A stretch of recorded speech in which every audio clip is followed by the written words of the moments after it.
अस्सलाम वालेकुम गाइस। अच्छा, नेक्स्ट हमारे पास जो है वो है परसिस्टेंस ऑफ ट्रंकस आर्टरियोसिस। इसमें क्या होता है, हमारे पास जो ट्रंकस आर्टरियोसिस होता है उसके अंदर एक सेप्टम डेवलप होना होता है जिसको हम कहते हैं आयोटो पल्मोनरी सेप्टम।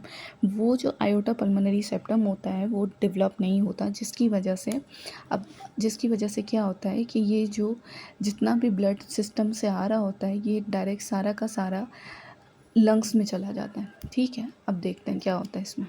अब हमने पढ़ा था कि 4 वीक्स पे जो है क्या हो गया इसको, हाँ 4 वीक्स पे क्या होता है कि हमारा जो हार्ट होता है ये एक ट्यूबुलर स्ट्रक्चर होता है, primary atria, primary ventricle, bulbar कावा और ट्रंकस आर्टरियोसिस। ये फिर मूव करता है कि मतलब ये आयोटा ऊपर की तरफ जाती है, एट्रिया ऊपर थी, वेंट्रिकल नीचे की तरफ।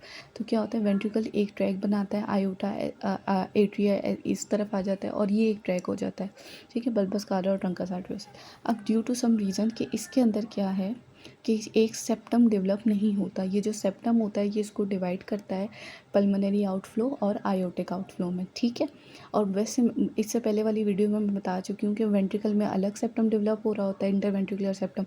एट्रिया में अलग सेप्टम, एट्रिया की अलग डेवलपमेंट हो रही होती है। तो जगह अपनी अपनी प्लेस पे सारी जो चीज़ें होती हैं वो प्रॉपर्ली डिवाइड हो रही होती हैं।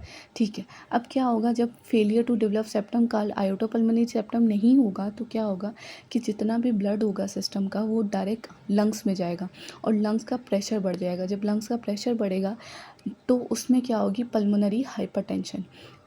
अब हमने ये पढ़ा है लंग्स में कि पल्मोनरी हाइपरटेंशन जब तक कि हमारा प्रेशर 20 mmHg से ज़्यादा नहीं होता, नॉर्मल प्रेशर होता है हमारे लंग्स में 8 to 20। जब 21 से एक्सीड कर जाता है तब वहाँ की जो आर्टरीज़ होती हैं वो अडॉप्ट करती हैं और उनकी जो वॉल्स होती हैं वो थिक हो जाती हैं। क्योंकि देखो एक चीज़ बहुत ज़्यादा हो रही है बहुत अरसे तक, तो जहाँ वहाँ की जो चीज़ें होंगी, आर्टरीज़ होंगी, वो अडॉप्ट करेंगी। जब वो अडॉप्ट करेंगी तो वो थिक हो जाएंगी तो वहाँ का रेजिस्टेंस बढ़ जाएगा। तो फिर उसको कहते हैं हम कि यहाँ पे पल्मोनरी हाइपरटेंशन हो गई है। ठीक है, अब जब पल्मोनरी हाइपरटेंशन होती है तो वो फिर अपोजिट लोड डालती है तुम्हारे हार्ट के ऊपर। अब हार्ट के ऊपर क्या होगा कि इसकी हाइपरट्रॉफी हो जाएगी, ये बड़ा हो जाएगा और ultimately it lead to right heart failure. ठीक है, अच्छा अब ये जो सब चीज़ है ये परसिस्टेंट ट्रंकस आर्टरियोसिस में ये सिर्फ इतनी सी है, ये जो मैंने आपको बताई ये सारी। लेकिन इसके अंदर एक सिंड्रोम होता है बहुत इम्पॉर्टेंट जिसको हम कहते हैं डी जॉर्गी सिंड्रोम। आप पता नहीं इसको क्या बोलते हैं लेकिन मैं तो ऐसे ही बोल रही हूँ, डी जॉर्गी सिंड्रोम।